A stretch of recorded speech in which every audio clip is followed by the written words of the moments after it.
அஸ்ஸலாமு அலைக்கும் வரஹ்மத்துல்லாஹி வபரகாத்துஹு.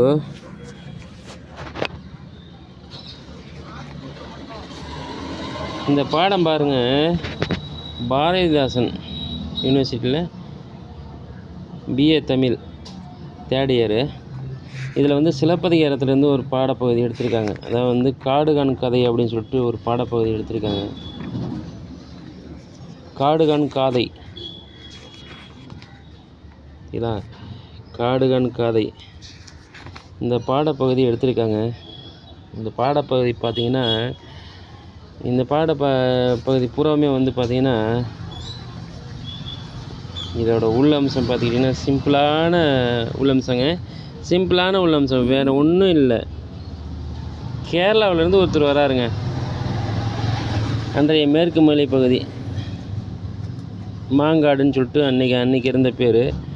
கேரளா பகுதியிலேருந்து வராரு. அன்றைக்கி பிரியல, இப்போ தானே பிரித்தது. கேரளா, தமிழ்நாடு, ஆந்திரா, கர்நாடகான்னு சொல்லிட்டு இப்போ தானே பிரித்தது. அன்றைக்கி பிரியல. அன்றைக்கி இருக்கிற கட்டத்துக்கு வந்து மேற்கு மலை பகுதியிலேருந்து, மாங்காடுன்ற பகுதியிலேருந்து நான் வர்றேன். இந்த மாதிரி வந்து கோயிலுக்கு போகிறதுக்காக வர்றேன் அப்படின்னு சொல்லிட்டு எந்த வழியாக வராரு? பாம்பனி வழியாக வந்து, பாம்பனின்றது வந்து இன்றைக்கி வந்து என்ன, ஸ்ரீரங்கம் கோயில், அரங்கநாதர் கோயில், ஸ்ரீரங்கம் கோயில் இருக்குங்கள, அந்த கோயில் வழியாக வந்து திருச்சி அடைகிறாரு. திருச்சியில் இருக்கிற அன்றைக்கி இருக்கிற அரசர் கிட்ட வழி கேட்குறாரு.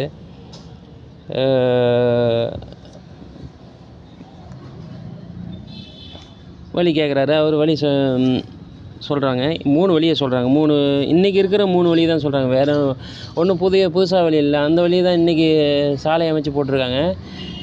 இன்றைக்கி இருக்கிற அந்த வழியை சொல்கிறாங்க. மெயின் வழியை சொல்கிறாங்க. NH 38 இருக்குங்கள, கரூர், திண்டுக்கல் மாதிரி இருக்குல்ல, தேனி, அந்த வழியை ஒரு வழியை சொல்கிறாங்க. அப்புறம் வந்து இன்னொரு வழியை சொல்கிறாங்க. புதுக்கோட்டை வழியை ஒரு சொல்கிறாங்க. புதுக்கோட்டை வழி இன்றைக்கி வந்து புதுக்கோட்டை வழி, அன்றைக்கி வந்து கொடும்பாலூர்னு சொல்லிட்டு இருந்துச்சு. அந்த வழியாகவும் போகலாம், சிறுமலை வழியாகவும் போகலாம், திண்டுக்கல் சிறுமலை வழியாகவும் போகலாம் அப்படின்னு சொல்லிட்டு 3 வழியை காமிக்கிறாங்க. நான் பெரு வழியாகவே போகிறேன். அன்றைக்கே பாருங்கள், யோசிச்சிருக்காங்க பாருங்கள், நான் NH ரோடு வழியாக போகிறேன் அப்படின்றாங்க. யார் இங்கே குறுக்க மறுக்க நடந்துக்கிட்டு இருக்கிறது? நான் NH ரோடு வழியாக போகிறேன் அப்படின்றோம்ல. அந்த மாதிரி அவர் சொல்கிறார், நான் பெரு வழியாகவே போகிறேன், எதுக்கு தொல்லை அப்படின்ற மாதிரி சொல்கிறாரு. காரணம் என்னென்னா, சிறு வழியாக போனீங்கன்னா இந்தந்த சிக்கல்லாம் இருக்குது, இந்த பிரச்சனை இருக்குது, இதெல்லாம் தாண்டி போகணும் அப்படின்னு சொல்லிட்டு அன்றைக்கி இருக்கிற அந்த காடுகள் இருந்த சூழலில், அன்றைக்கி மனம் இருந்த சூழலை வச்சு சொல்கிறாங்க. பாருங்களேன், ஒரு சிம்பிள் விஷயம். இவ்வளோ தான் விஷயமே. வழியை காமிக்கிறாங்க, அவ்வளோதான் விஷயம்.